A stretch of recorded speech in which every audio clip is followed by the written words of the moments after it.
Estou muito feliz de poder ter você com a gente em mais esse programa Adoração em Família. Hoje estamos estudando o capítulo 31 do livro Mente, Caráter e Personalidade, Problemas da Juventude. E para falar sobre esse assunto nós temos dois pastores.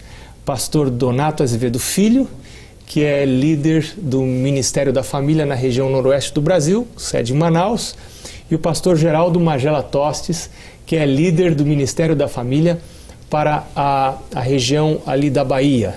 Nordeste, Bahia e Sergipe, né? Bahia e Sergipe, ali no nordeste do Brasil. Pastores, primeiro, muito obrigado pela presença de vocês, né? E agora, pastor Donato, você me falou um tempo atrás que você nasceu em uma família cristã. Seu pai e sua mãe já eram adventistas quando você nasceu.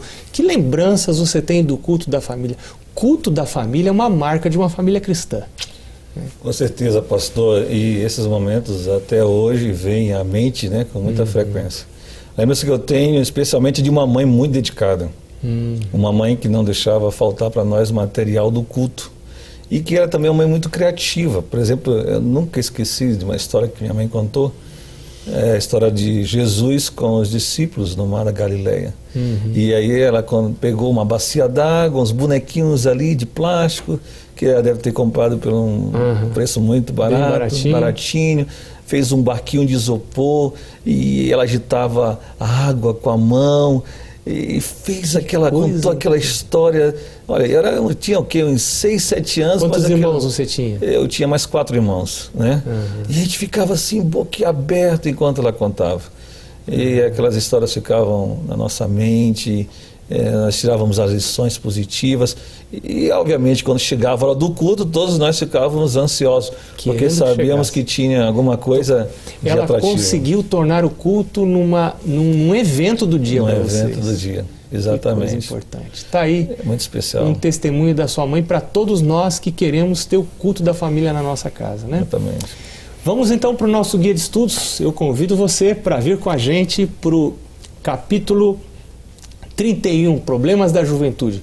Por que os pensamentos e sentimentos dos primeiros anos são tão importantes, pastor Geraldo? Determina o futuro, a história que você vai construir lá na frente. Se você pensar coisas boas na juventude, você vai determinar aquilo que você vai ser. Portanto, você deve cultivar coisas boas, sadias, inteligentes, né? Cristãs. E é bom que os pais ensinem isso. Tem que vir dos pais, porque um adolescente, um jovem, nada depende da influência do pai e da mãe, né? Dentro de casa, né? Você não vai ser um adulto muito diferente do jeito que você é quando é jovem. Né? Pode haver uma mudança, mas os princípios que você aprende, eles serão, eles vão florescer lá na sua maturidade. É verdade. Agora, nós vamos entrar num outro tipo de assunto aqui desse capítulo que é muito interessante. Filhos que têm uma educação severa, mas rígida, e não é muito ruim ter educação rígida e severa, é menos ruim do que muito solto. Mas quando a educação é rígida e severa, mas os filhos não são ensinados a raciocinar da causa para efeito, a pensar por si mesmos, o que acontece, pastor Donato? Acabam sendo produzidas pessoas fracas de poder mental e moral. Moralidade é a capacidade de discernir entre o certo e errado, né? Acabam sendo treinados assim mais como animais, no sentido de agir por instinto. E conversamos agora há pouco que agir por instinto é perigoso, porque agir por instinto, muitas vezes, a gente acaba pecando. E só obedecer a regra sem raciocinar. Exatamente. Eu obedeço sem raciocinar, eu não entendo porquê. Então, quando eu não tenho a regra representada pelo pai e pela mãe por perto, a cabeça fica solta, não tem o que pensar. Fraca, né? Fraca. Só algo mecânico, né? Em vez de ser algo racional. E já é a próxima pergunta. O que diz o texto ali? O que acontece com crianças que são educadas a obedecer como animais? O animal você não explica nada, né? O animal você diz senta, deita, quieto, junto, né? Rola. Exatamente. Se adestrar um cachorro, você não explica, olha, rola por causa disso, faça isso, por causa disso, por causa do reino de Deus, a sua vida eterna, a sua salvação, seu futuro, seu casamento, sua saúde, deita cedo, come isso. Você tem que explicar. Agora, o que acontece quando a criança é educada como um animal? Ela não é ensinada a raciocinar. Ela não tem responsabilidade, né? Ela fica responsável individualmente. O que acontece? Ela vai ser coagida pelo medo, né? E aí vai desenvolver muito aquela opressão dentro dela. Ela não vai criar razão, ela não vai crescer mentalmente para criar a razão. Não vai ter uma autoestima boa. Sim, ela vai ser coagida. O respeito próprio vai estar lá embaixo. E o texto diz que vão ser crianças deficientes em energia moral, a habilidade de discernir entre o certo e o errado, não sabe o que é certo e errado. Não aprendeu isso dos pais. E de responsabilidade individual. A gente conhece muita gente irresponsável, né? Você não tem segurança em colocar uma responsabilidade na mão daquela pessoa, porque ela não sabe lidar com responsabilidade. Em termos práticos, não tem um propósito na vida. Faz um curso e desiste, começa outro, fica totalmente seguro na vida. E o que acontece quando esse tipo de criança aqui... Porque perto dos pais dá certo, né? O pai está junto, às vezes só com o olhar do pai a criança já se apruma. Mas e quando essa criança que não foi ensinada a raciocinar sai de perto dos pais? O que acontece com essa criança? Aí é que está o problema, né? Ela não vai ter juízo próprio, ela vai ser influenciada pelo juízo de outro, pelas massas, pelas opiniões alheias, né? Ela vai ser carregada por movimentos. Estamos vendo isso no mundo todo. É o que está na atualidade que não hoje. Raciocinam. Né? Ele não tem consciência dele mesmo, individual, né? Quais são os prejuízos espirituais, para adultos que foram ensinados a viver assim quando eram crianças, né? Sem raciocinar, só obedecer cegamente, sem pensar?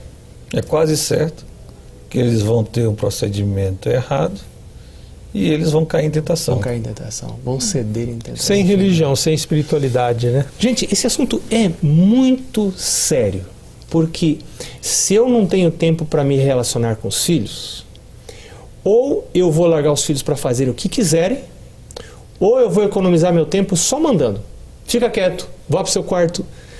Para eu ensinar meu filho a raciocinar, eu preciso me relacionar, preciso ter tempo de relacionamento. Preciso dedicar tempo para estar junto com o meu filho. Agora, se eu não faço isso, eu vou estar afetando a vida espiritual, eu vou estar permitindo que o meu filho fique aberto para cair em tentação e ceder ao pecado. Justamente. Isso é muito sério. Você é responsável pela salvação do seu filho. Pela salvação do filho. Que coisa. Muito a última importante. frase me chamou a atenção, pastor, desse trecho que comenta sobre isso. Diz assim: não faze desta vida um êxito. E as mesmas deficiências acabam se projetando na vida religiosa. A sexta pergunta: que cuidados importantes a gente deve ter quando a gente disciplina ou adverte os jovens? Às vezes precisa disciplinar, advertir. Que cuidado que eu tenho que ter? Você não pode ser ríspido, hostil, né? Aquela pessoa até certo ponto estúpida. Bravo. Não, ela não pode ser assim. Hoje ninguém suporta isso. E um filho, adolescente, às vezes um infantil... Às vezes um aluno... É coagido, né? Podemos estar falando para professores aqui, né? Daí a preocupação de nunca disciplinar com cabeça quente. Que a tendência da pessoa a disciplinar quando está tomado de raiva é cometer excesso. Ellen White tomava esse cuidado, né? Ela dizia, quando ela estava com a cabeça quente, ela deixava a bagunça lá e ia para o quarto orar. Depois que o espírito dela tivesse sob controle, ela voltava para disciplinar os filhos, né? Isso requer domínio próprio. E por falar em domínio próprio, como que a gente desenvolve hábitos de domínio próprio cultivando pensamentos puros? Através da repetição, né?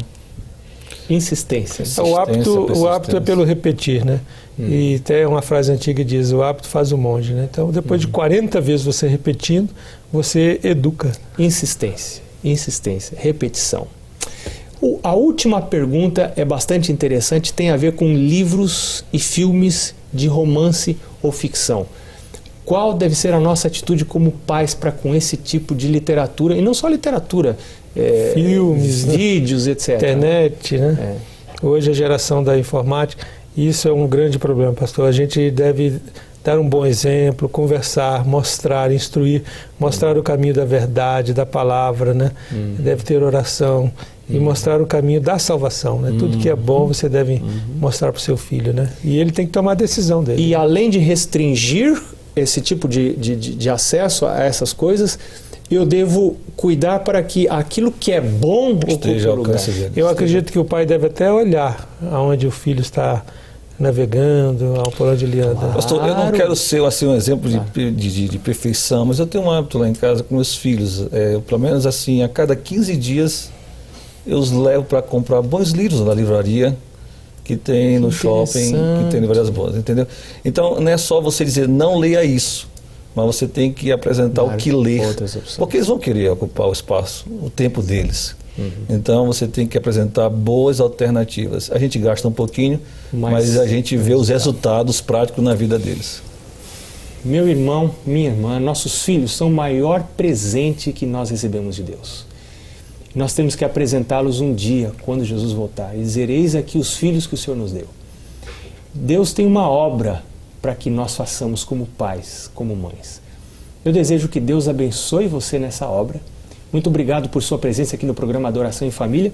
Nós voltamos no próximo programa para falar da diferença entre paixão e amor cego. Que Deus abençoe você. Nos vemos no próximo programa. Até lá. Amém.